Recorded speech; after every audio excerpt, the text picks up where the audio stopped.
But you'll talk to Gen Xers and Boomers, even my old man, even African American Gen Xers and Boomers. You'll talk to these people, and they'll recite a similar narrative, right? It may be a little bit different based on their class status, but it's relatively the same thing. Like, you could work at a job 20 years, 30 years, until you retire, and you'll get your Social Security, or you'll get a pension, or you develop a 401k and put into that, and you just put up with the bullshit, and you will eventually move up and just stay put. And they were programmed with that narrative.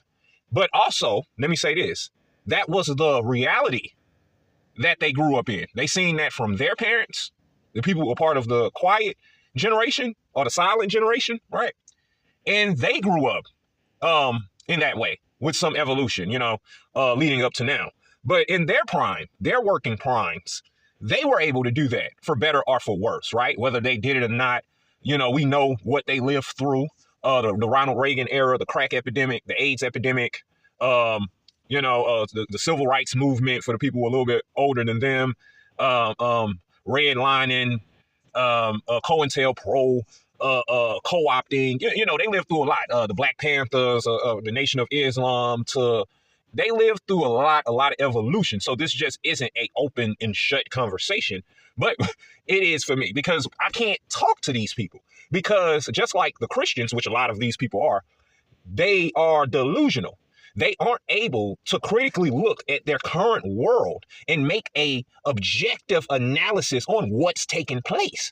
They still have the same old ways in their mind, and they think that those things are going to work. They don't understand that those things are probably going to do you more harm than good. They don't understand, unless you're a doctor, a lawyer, or you have a clear-cut career path that is in demand, right? That it isn't worth it being $20,000, $30,000, $40,000 in debt, being in a lifetime of debt that you will never be able to pay back, because you will never make the salary a year to keep up with the interest. You'll be paying this if you pay it off for 40 years until you're an old man or an old woman. They don't see, they can't get it. They don't get it. They don't understand the underlying issues, because they didn't really have to deal with it.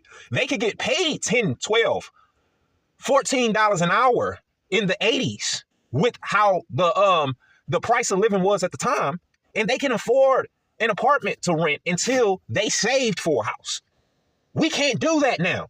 We are in a endless loop, a perpetual loop of lifelong renters.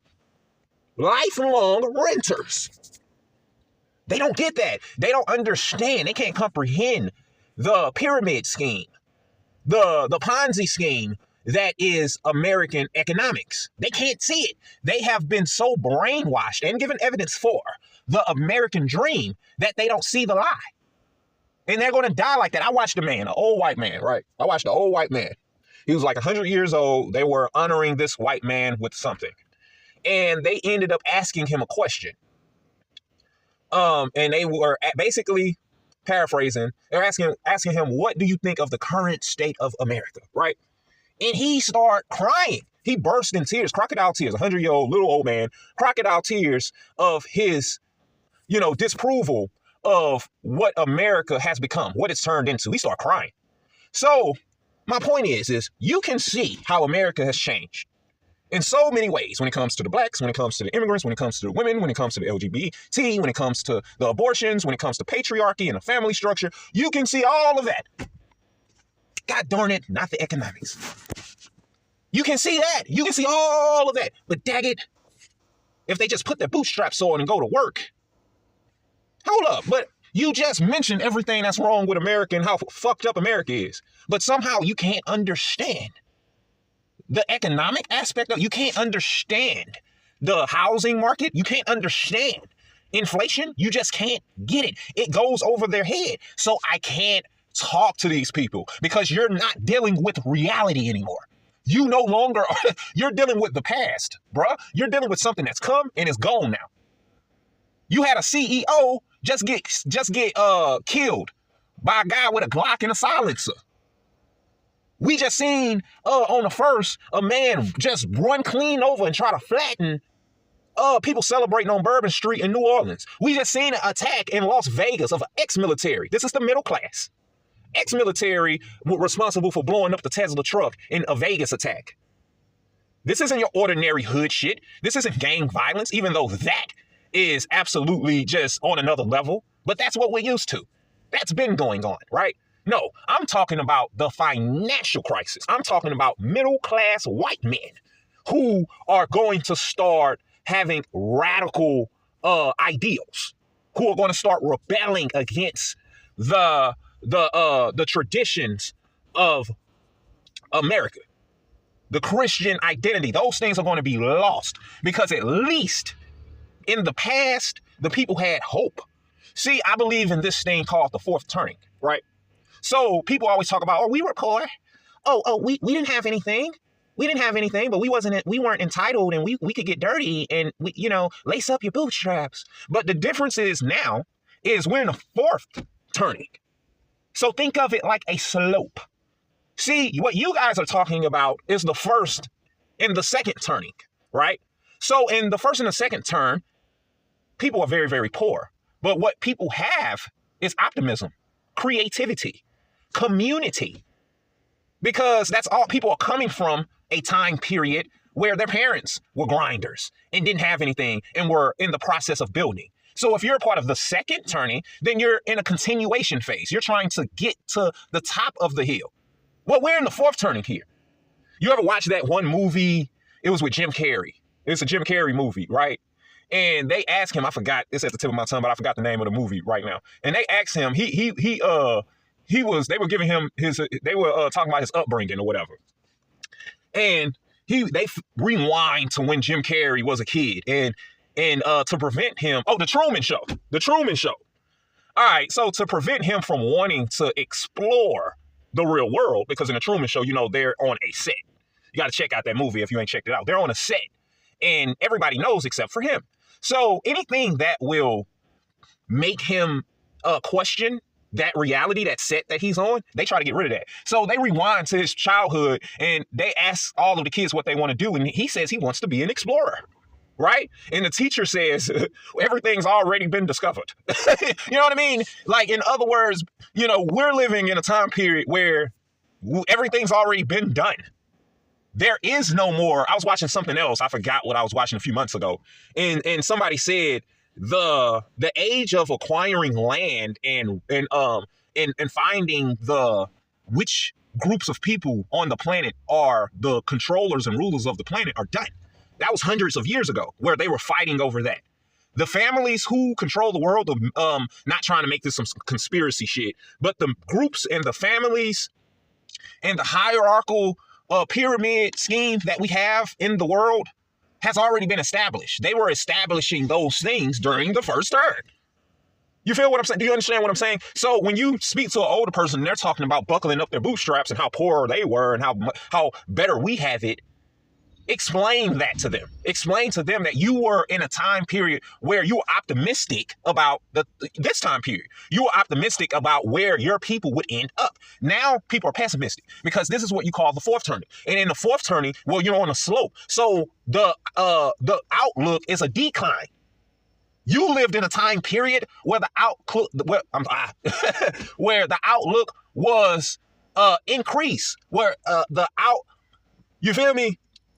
Where the future forecast was positive, was optimistic, was growth. So even though you were poor, you were like, my kids are going to be better than I was. They're going to live a better life than me. We're not able to say that. And we have history to prove it. We have history. We have a forecast that's letting us know these things. But the Gen Xers and the Boomers, they miss that day of school. They don't understand that. They think that that's some weird, you know what I mean? They think that that's some, I don't know, maybe some magical shit. They're not able to plan and look at the future and see how it's going to be based on how it is now. It doesn't take a Nostradamus to see that. All you have to do is look at the current cycles of things, and then you can clearly see where we're going to end up. Here's an example. There's a financial bubble. Things aren't just going to continue to be able to go up. Dummy. But that's not Gen X. Baby boomers. They don't get that. That goes over their head. That's too much thinking for them. They're too simple-minded. They're too deluded by this ideal of the American dream and this being the greatest nation, like conservative talking heads like to point out how people want to come to this nation and work, and this is the land of opportunity, and all that propaganda we were given for, 200 years. You can't dissolve yourself from that. That's something that's been ingrained inside of you. So when anybody speaks against that, it's like that person doesn't know what they're talking about. Go to Africa. Go to this nation. They can't comprehend it. They can't see it. Why you can't even, we're so not free. We're so not free here. Like I was watching a guy, a Muslim dude, and he hates Westerners. I mean, he hasn't said it, but I can just hear it in the way that he talks. He hates Westerners, right? He was pointing out the fact that you can't even change the countertop in your kitchen, but you're so free. We're so free that you can't change the walkway in your home, your home walkway. We're that free. You can't change the grass, the garden in your garden, in a house that you own. You have to go ask somebody for it. You got to make sure that this is okay with the homeowners association before you change that countertop, before you change that front yard setup.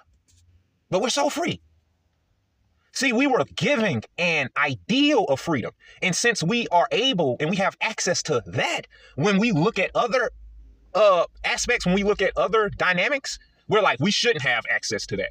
They're doing what's best for us. That's called mind control. I don't think people really understand hypocrisy. So you can talk about another nation and how their women have to cover their faces. They aren't given rights, which most of the stuff that they're saying about these other nations is propaganda, because obviously America wants it to flex its muscles and to show how much liberties that they have. But they'll speak about the things that America has over those nations, like the rights of women, right? When we're talking about the people in the global South. Yeah, absolutely. But you won't talk about the social decay. You won't talk about the structure that they have over there. You won't talk about the rights that we don't have over here that they have over there, because it wouldn't go along with your talking points. It wouldn't follow the narrative. So they talk about democracy and liberties and certain things that those nations don't allow their people to do and their women to do, while simultaneously ignoring all of the things over here that we can't do, that they have total freedom and access to. You ignore that because, again, it doesn't go along with the narrative. So that's your baby boomers, that's your Gen Xers, that's what we have here. And they don't even see what role they play. They play in the housing market in preventing their own children from being able to own a home, because they're so selfish and they're all about the bootstraps, right? That they can't even see that they are partly responsible for the housing crisis. I'll let you put that together on your own. They can't even see it. You idiot. And then they'll look at us and talk about us, the audacity. And that's why I can't talk to these people, because I'm going to be disrespectful and I will be the one that makes you have a stroke. Because I'm going to undermine and contradict everything that you've ever known and that you've ever loved and that you believe in. And when people are faced with the lies that they've lived for 50 years, they can't live anymore. They either ignore it completely and say that that's a crazy man, he doesn't know what he's talking about, right? Or if they actually examine these things and do their own research and see how fucked up they are, they can't deal with it. So I don't want to be the one that causes a Gen Xer or a baby boomer to have a stroke or make their head explode because they've been living a lie all these years and they can't seem to understand all these young crash outs. They can't understand them. They can't understand the lack of respect and the moral decay and the moral bankruptcy. You left nothing for them to respect. You left nothing for them to live off of. They're crash outs. Why would they respect anything that you left behind when they have nothing to show for it? That's why you have crash outs. Why would they respect the old ways when they have nothing to show for it? Actually, it's the other way around. They would rather disrespect the old way because the things that you left behind aren't beneficial for them. They don't have respect for you. They hate you. They can't stand you. You're doing everything in your power to keep yourself rich while they remain poor. There's going to be some pain that comes out of this. You don't undermine your young working class men and think they not going to start cracking skulls. And you're seeing it. That's why they're attacking old people. Yeah, I said it. That's why they're doing all this crash out activity. And I don't condone it, but I understand it.